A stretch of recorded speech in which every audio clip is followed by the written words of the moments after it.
Hi guys, this is Isha Kapoor and you're watching Vlogish। और अब आ गई है ठंड and hence this change in my attire. और दिल्ली वेदर तो अभी मुझे लग रहा है अभी से ही बहुत कोल्ड हो गया है। But the important thing, we have a bail listed in the court today in the court of district and sessions जज। So I am gonna show you what happens there. Be with me throughout this vlog and I am sure you will be able to see a lot of new things, learn a lot of new things, and I will be able to learn a lot more things than you people from your comments, from your appreciation posts, from your critical posts that you do for me. Let's stay together and let's see what happens.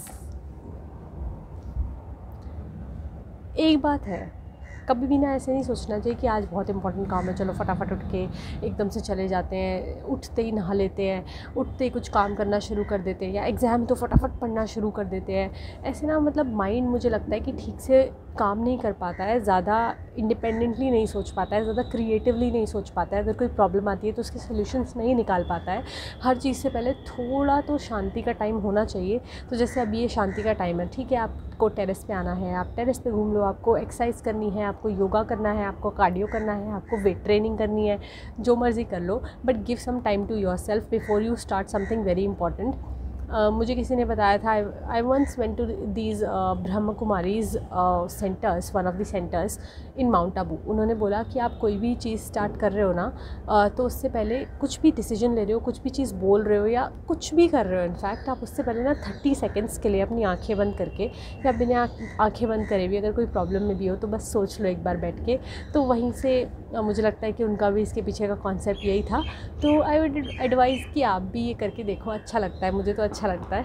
और अभी करते हैं अपनी थोड़ी बहुत workout. अभी 7 बज चुके ऑलमोस्ट, और फिर चलेंगे, नहाएंगे धोएंगे, and then at 8:30 I leave for the court.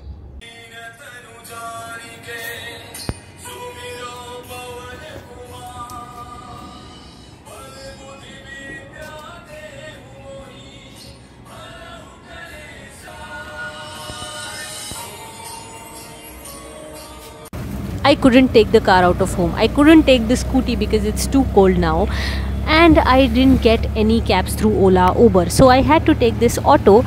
बिल्कुल ठीक लगता है मुझे तो। sometimes I take sharing auto, sometimes I take personal auto. So इतनी कोई प्रॉब्लम होती नहीं है वैसे ट्रैवल करने में, बस मिलने में बहुत प्रॉब्लम होती है पब्लिक ट्रांसपोर्ट कभी कभी, specially cabs. I hate cabs these days.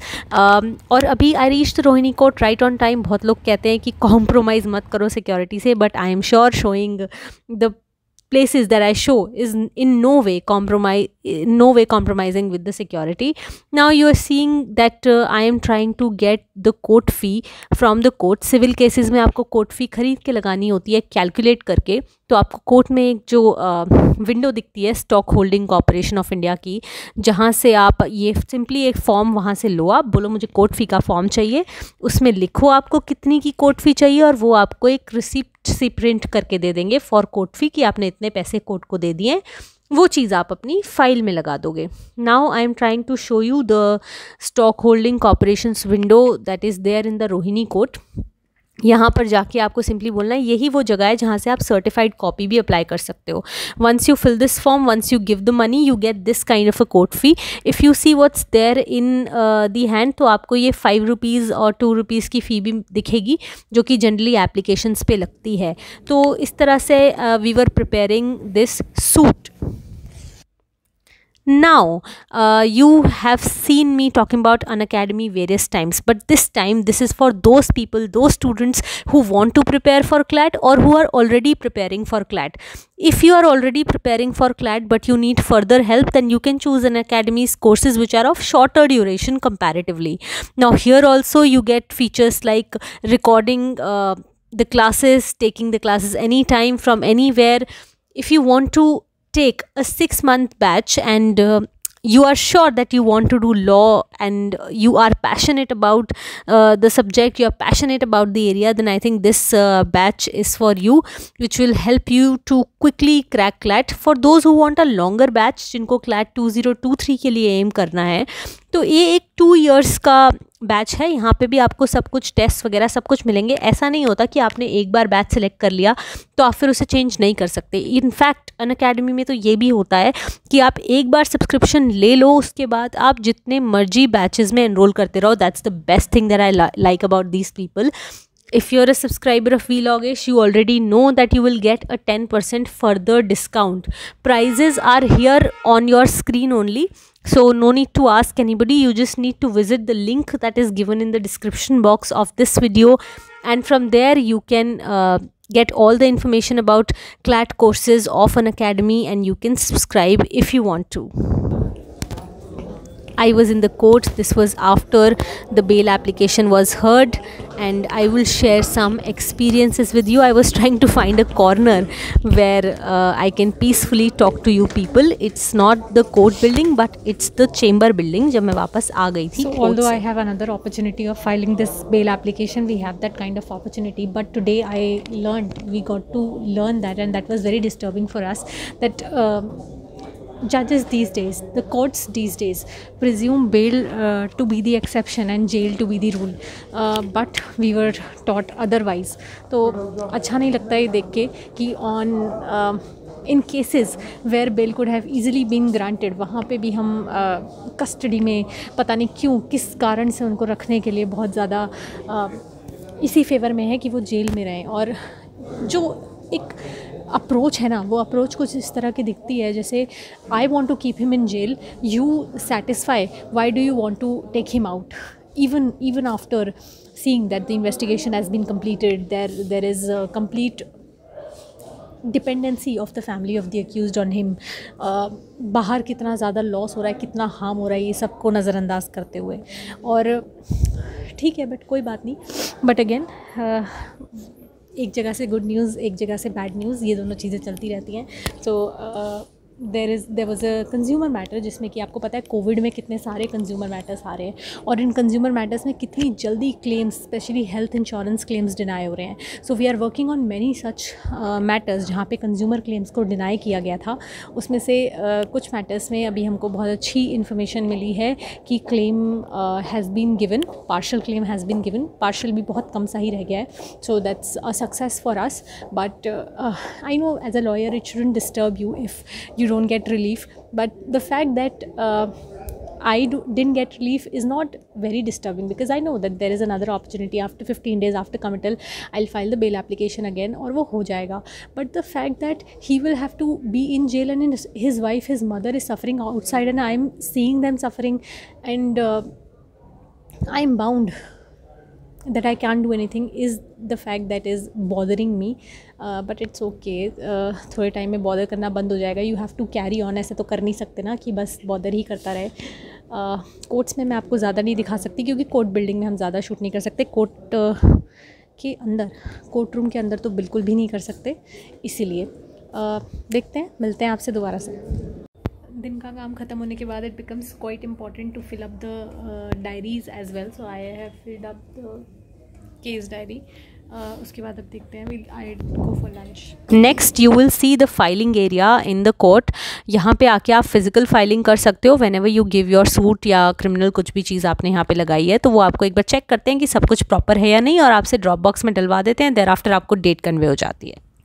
Hi everyone, so I am back home from court, and since the last thing that we were talking about was the filing and drafting of a case, मैंने आपको filing centre दिखाया था, तो मैंने सोचा एक बार मैं आपको वो केस दिखा दूँ. ये पूरा मैं आपको फॉर्म नहीं दिखा रही हूँ क्योंकि इसमें कुछ सेंसिटिव डिटेल्स हैं, but this is the case information format. किसी भी स्टेशनरी शॉप से आपको ये फॉर्मेट, ये फॉर्म मिल जाएगा, और जब भी आप सिविल केसेस फाइल करोगे तो आपको ये शुरू में लगाना है. इसमें कुछ नहीं, आपको प्लेंटिफ या कंप्लेनेंट की डिटेल्स, साथ में आपको डिफेंडेंट की डिटेल्स, डिफेंडेंट रिस्पोंडेंट जो भी आप नॉमेनक्लेचर यूज़ कर रहे हो उनकी डिटेल्स, पर्सनल डिटेल्स होती हैं जैसे नाम, phone number, address, son of, daughter of, wife of, फिर एडवोकेट का नाम वगैरह, नीचे एडवोकेट की स्टैम्प. ये सब डिटेल्स आपको भरनी होती हैं. यहाँ पे आपको ये भी भरना होता है कि सूट का वैल्यूएशन क्या है. तो you must know how to value your suit. thereafter you must know how to calculate the court fee value of your suit. Again this is the first page of the suit, जो कि ये वाला जो suit है ये हम लोग ने order 40 I am really sorry, हम लोग ने ऑर्डर 37 ऑफ द CPC में लगाया है. 37 आपको पता ही होगा कि एक ऐसा पर्टिकुलर ऑर्डर है जहाँ पे आपको कुछ क्राइटेरियाज फुलफ़िल करने पड़ते हैं रिकवरी ऑफ मनी का सूट लगाने के लिए, अगर आपको किसी से पैसा रिकवर करना है तो. दिस इसका वैल्यूएशन उतना ज़्यादा नहीं है और ये ऑर्डर 37 में फिट बैठ रहा था, तो वही इसके लिए सबसे करेक्ट चीज़ थी जाने के लिए। So we decided to go ahead with this. हमें पता था कि सूट की वैल्यू 40,000 रुपये, यानी कि सिर्फ 40,000 रुपये की रिकवरी है, तो उसके अकॉर्डिंग हमने कोर्ट फ़ी को भी कैलकुलेट कर लिया। कोर्ट फ़ी कैलकुलेट करने की टेबल या तो आप कोर्ट फीस एक्ट या इसके लिए रिलेटेड एक्ट्स होते हैं, court fee act, stamp duties act, but जो आपकी कोर्ट डायरी होती है ना, उसके स्टार्टिंग में हमेशा कोई ना कोई आपको टेबल्स जैसा कुछ मिल जाएगा जिससे आप कोर्ट फ़ी को कैलकुलेट कर पाओगे वेरी इजीली। ये है कोर्ट फ़ी की डिटेल्स। ये कोर्ट फ़ी जैसे मैंने आपको एक जगह दिखाई थी ना, जहाँ से मैंने कोर्ट फ़ी परचेज़ की, मैंने कैलकुलेट किया कि मेरी कितने की कोर्ट फ़ीस लगनी चाहिए। वो 2500 कुछ रुपए की बन रही थी, तो थोड़ा सा ज़्यादा ही लगा देते हैं, तो 2600 रुपीज़ की कोर्ट फ़ी लगा दी। अभी आपने इंडेक्स तो देख लिया होगा, आपको पता लग गया होगा कैसे कैसे करके इंडेक्स में क्या क्या लगाना है। तो इस वीडियो के थ्रू आपको ये भी समझ में आ जाएगा कि ऑर्डर 37 के सूट सिंपली कैसे फ़ाइल करते हैं। ऑर्डर 37 के सूट्स फाइल करोगे तो एक चीज़ ज़रूर याद रखना आप लोग कि कुछ अवर्मेंट्स होते हैं, स्पेसिफिक अवर्मेंट्स कुछ देने होते हैं जो ऑर्डर 37 में खुद ही लिखे हुए हैं। जैसे आपको टाइटल में लिखना है suit under order 37 of the CPC, फिर आपको एंड में एक पैरा ऐड करना होता है, एक लाइन ऐड करनी होती है, फिर और 2-3 जगह हैं जहाँ पे आपको ये मेंशन करना होता है। अगर आपने वो मेंशन नहीं किया तो आपका वो सूट रिजेक्ट हो जाएगा। अभी जैसे कि मैंने आपको इंडेक्स दिखाया, यहाँ पे ना 2 बार में कोर्ट फ़ी लगाई मैंने, क्योंकि एक 100 रुपये की पड़ी थी और 2500 रुपये की और ख़रीदी थी। फिर उसके बाद सिंपल को मेमो ऑफ पार्टीज़ लगाना है। मेमो ऑफ पार्टीज़ आपको पता है कैसे लगता है, पार्टी जो दोनों हैं उनको बिल्कुल ऐसे प्लेंटिफ वर्सेस डिफेंडेंट करके, और बस मेमो ऑफ पार्टीज़ में उनका फादर्स नेम या जो भी मदर्स नेम, हस्बैंड नेम जो आप लिखना चाहते हो, और साथ में उनका एड्रेस भी आता है, complete address. Memo of parties मतलब पार्टीज़ की कंप्लीट डिटेल्स जहाँ पे होती है, हर सूट में आपको ये मिलेगा। और ये देखो मैं बात कर रही थी ना कि स्पेसिफिक गवर्नमेंट होता है इस सूट में, तो ये होना बहुत ज़रूरी है, अदरवाइज़ आपकी फॉल्टी ड्राफ्टिंग मानी जाएगी फॉर श्योर। और जो इसका टाइटल होता है, टाइटल में भी आपका ऐसे लिखा होना ज़रूरी है, सूट फॉर रिकवरी ऑफ जो भी अमाउंट है अंडर ऑर्डर 37। ये भी इसकी एक मैंडेटरी रिक्वायरमेंट है। अच्छा जी, फिर शुरू होती है आपकी जो मेन प्लेंट है। मेन प्लेंट में आप शुरू में तो आप वही अपनी पार्टीज़ का नाम लिखोगे, ये वाली गवर्नमेंट, ये चीज़ दोबारा से लिखोगे, सिविल सूट नंबर, जो कि अभी हमारे पास होता नहीं है क्योंकि अभी फाइल किया, लिस्ट होने में टाइम लगेगा। सीनियर सिविल जज के यहाँ ये लगा है।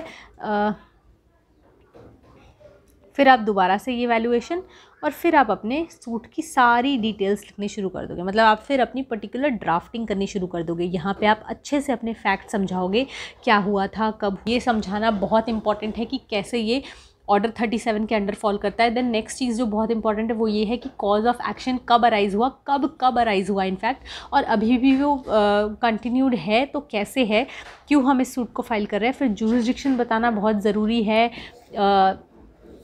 चेक कब डिसऑनर हुए, रिटर्न मेमो कब आया, अगर चेक वाली बात है, यहाँ पे चेक वाली बात है। साथ में आपने कब रिमाइंड किया, आपने कोई लीगल नोटिस भेजा या नहीं भेजा, उसके बाद क्या रिप्लाई हुआ। उसके बाद आपको जुरिसडिक्शन वाले जो फिर आपके जनरल क्लॉजेज आते हैं कि अब और कोई रेमेडी बची नहीं है हमारे पास, इसलिए we are approaching this honourable court, therefore we are bringing this suit before this court under order 37 of the CPC। Then cause of action मैंने आपको बता दिया, आपको बताना है। फिर उसके बाद में आपको जुरिसडिक्शन बतानी है कि हमारा रेजिडेंस यहाँ है, हमारी इस हिसाब से जुरिसडिक्शन है, हमारे किसी और कारण से जुरिसडिक्शन बनती है। फिर आपको वैल्यूएशन का भी एक पैरा लिखना है, और साथ में आपको ये भी लिखना है कि इतना वैल्यूएशन है तो इसलिए इतनी कोर्ट फी हमने कैलकुलेट करके बना के यहाँ लगा दी है। आप में से बहुत लोगों को कन्फ्यूजन होती होगी कि ये कोर्ट फ़ी कैलकुलेट कैसे करते हैं। मैंने बताया था ना कि आपकी सबकी कोर्ट डायरीज़ में कोर्ट फ़ी कैलकुलेट करने की there is a table. I remember in my internship, if you guys know, I was interning with advocate Pradeep Gehlot, तो उन्होंने मुझे बहुत अच्छे से सिखाया था कॉलेज टाइम में कि कैसे इसको कैलकुलेट करते हैं। उन्होंने एक दिन सबको बिठाया और उन्होंने अच्छे से सिखाया कि कैसे कोर्ट फी को कैलकुलेट किया जाता है। तो आई स्टिल रिमेंबर दैट। आप लोग भी सीख सकते हो, इट्स नॉट वेरी डिफ़िकल्ट। आप बोलोगे तो कभी एक उस पर सेपरेट वीडियो भी बना देंगे कि कैसे करते हैं। एक ऑर्डर 37 के सूट में एक चीज़ बहुत इंपॉर्टेंट होती है, नहीं ये नहीं लिखोगे तो बहुत दिक्कत होगी, that no relief which does not fall within the ambit of this rule has been claimed in the present plaint. ये लिखना बहुत ज़रूरी है। ऑर्डर 37 का सूट एडमिट करवाना चाहते हो तो बिना ऑब्जेक्शंस के, बिना डिफेक्ट के, डिस्ट्रिक्ट कोर्ट में डिफेक्ट का तो सिस्टम नहीं होता पहले आने का, बट आप डेट पे जाओगे तो जज आपको डेफिनेटली पॉइंट आउट कर सकते हैं कि आपने ये एवरमेंट्स क्यों नहीं डाले। उसके बाद सिंपल आपको अपनी प्रेयर लिखनी है। प्रेयर को क्लियर लिखो, आपको कितना अमाउंट चाहिए, उस पर आप कितना इंटरेस्ट क्लेम कर रहे हो, साथ में आप litigation cost, cost of filing, cost of drafting, फिर साथ में और कोई रिलीफ जो कोर्ट ग्रांट करना चाहता है, वेरिफिकेशन ज़रूर कर देना। एंड में तो आपको पता ही है एफिडेविट ज़रूर आता है, एफिडेविट अटैच करना है तो उसे अटेस्ट भी कराना होगा from the oath commissioner, sorry आपको उसे एफिडेविट ऑन ओथ चाहिए तो फ्रॉम द ओथ कमिश्नर, और साथ में अटेस्टेड एफिडेविट लगेगा आपका एक। फिर बस एक लिस्ट ऑफ डॉक्यूमेंट करोगे, ये देखो लिस्ट ऑफ डॉक्यूमेंट्स ऐसे फाइल होती है, ठीक है। ऐसे करके आप अपना लिस्ट ऑफ डॉक्यूमेंट्स फाइल कर देना, साथ में पीछे फिर सारे ओरिजिनल डॉक्यूमेंट्स लगाते चले जाना। ये वाली फ़ोटोकॉपी है बिकॉज़ ओरिजिनल तो कोर्ट में चली गई है। बस वेरी सिंपल। एंड में अपना वकालतनामा अटैच कर देना, और इंडेक्स में तो आपने सब कुछ मेंशन कर ही दिया था। बस आपकी ड्राफ्टिंग कभी भी फॉल्टी नहीं होनी चाहिए, चाहे वो फैंसी ना हो बट वो फॉल्टी नहीं होनी चाहिए, और उसमें सारे रेलिवेंट क्लॉजेस ज़रूर आने चाहिए। हमेशा याद रखना कि अभी आप कुछ ऐड कर दोगे और बाद में आपको लगता है कि नहीं मैंने कुछ गलत कर दिया, बाद में चेंज कर लूँगा, तो the process is very difficult, फिर आपको अमेंड वगैरह करवाना पड़ेगा। तो हमेशा सोच समझ के शांत दिमाग से ठीक से अपने सूट को ड्राफ्ट करो if you are going to do that. And I hope कि अब आपको समझ में आ गया होगा कि कैसे ड्राफ्ट किया जाता है। So I basically finished shooting a video, and these are the journals that have been sent to me by the Verdict Today. The Verdict Today prepares journals twice a month. They do prepare their hardbound versions as well, and I have received these copies. So I have made a video from one of the judgments that was given in the September edition. So I think if you are one of those people who like being updated with the latest judgments and all, you can subscribe to the Verdict Today for sure. And to subscribe to it, you can visit the Instagram page of the Verdict Today.